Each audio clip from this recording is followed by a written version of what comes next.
It was terribly emotional. I felt every part of my spirit, my being, everything that I had leave in an instant. I was with a communications company in the Valley, and as they periodically do, they lay people off. Once upon a time, my life probably wasn't much different than yours. And then I became sick. Then I became homeless. I had no financial concerns, living in a beautiful home. My now ex-husband left me alone with 2 minor children, very small babies. Trust me when I tell you, plans go awry. Money goes away.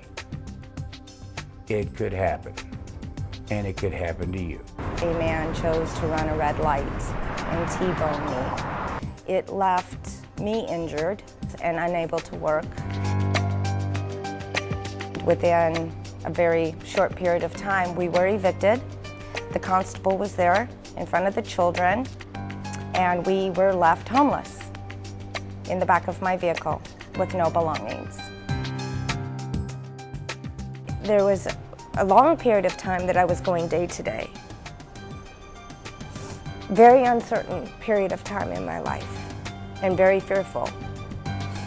What to do next? Where do I go? Somebody mentioned St. Vincent de Paul. I feel it's up to us here at St. Vincent de Paul to grab the client when they first walk in, when it's their very first visit, to let them know that we can assist them with whatever they need. They're not the only one homeless, and that it can be us in their shoes. I was treated with a lot of love and compassion. I'm sitting in the hospital. The guy says, you don't have any insurance. We're going to put you in a cab and we're going to send you down to a shelter. How am I feeling? I'm thinking maybe it couldn't get much worse than that. The people that come to Ozanam Manor vary quite a bit. The thing that they have in common is that although they're doing their best to get out of a very difficult life situation, it's impossible to do it on their own or right away. I'm a resident of Ozanam Manor. I've told people on the outside that I'm homeless, and yet they look at my dress, my cleanliness,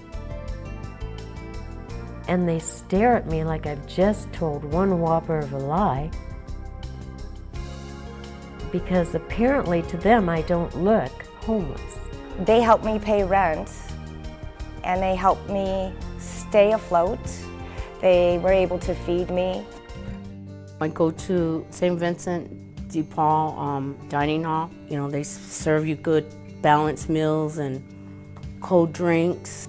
They always have guest speakers that inspire a lot of people, because they used to be homeless too, and they never gave up. Their stories are real. I know I'm not gonna never give up, because I got a real story. When they come to us, it's like a last resort. We get calls from families that say they haven't eaten for 2 or 3 days. I came to ask St. Vincent for help because I was having hard times. I was in between jobs. So they were able to pay some rent for me. And there's a lot of them that we help out throughout the year, once a month with a food box. I have 4 children at 13, 9, 3, and a year and a half. I didn't have nothing. I didn't have a bed to sleep on. I was sleeping on the floor until St. Vincent de Paul provided me with a voucher to go to the thrift store and pick up a bed. Our main goal is to prevent families from going homeless, going in the streets, or going to shelter homes. I would say St. Vincent de Paul has had a huge impact on my life. I'm working full-time. If it wasn't for them, I can be on the streets right now. My family could be torn apart. I had a 2-bedroom apartment, nice, had a car, everything, and when I lost my job, I couldn't pay for it no more. And I never want to give up for me and my son. I have a 13-year-old. He stays with some friends in Chandler's. I have never been away from him, and it hurts a lot, you know. I never took my son to the shelter. I never want him, never seen stuff. There's a lot of humanity suffering, and I've walked it, and I've seen it, and I've lived it. The people who are serviced here at this clinic are a special group of people. They're working hard to try to make ends meet, but they don't have health care available to them. I'm a single mother, 3 kids, girls. I work in a restaurant, and it was really hard because I didn't feel that well. When Ida came in, her blood sugar was 400. I was feeling sick. We know they have diabetes, but it's very crucial to know what type they have. Ada could have died. Ada could have gone into a coma if we hadn't done anything. But when they leave, they have the tools to be able to take care of themselves, and they know how to take care of themselves. How to eat, take care of my diabetes, so I can take care of them. They're the 3 most important reasons in my life to be healthy. If they're not worried about managing a medical crisis, they can hold a job. They can be productive at the job.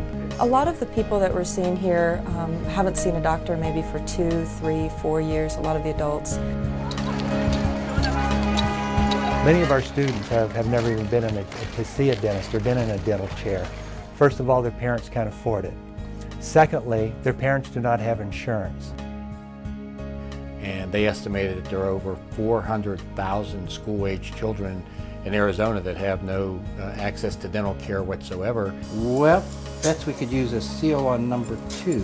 They say that's the #1 reason why kids miss school is because of toothaches or dental abscesses.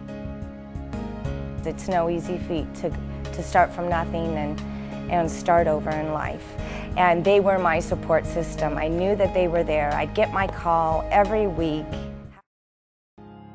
I'm back in my old industry. We're in a better place today. It is a gradual climb, but I have never stopped. I can sit here with you now, preparing to move into an apartment and live the balance of my life, free from worrying about future debt, having learned how to budget my money, having my physical needs taken care of.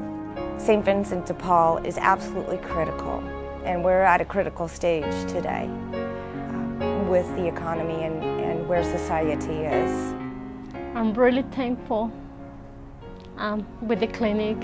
Being healthy is a really, really big gift. I'm just so grateful to Ozanam Manor, the staff, because they did literally save my life. I would have never seen humanity as I do today because I've been there on both sides. I still carry pain, I still carry fear, but I still have a lot of hope.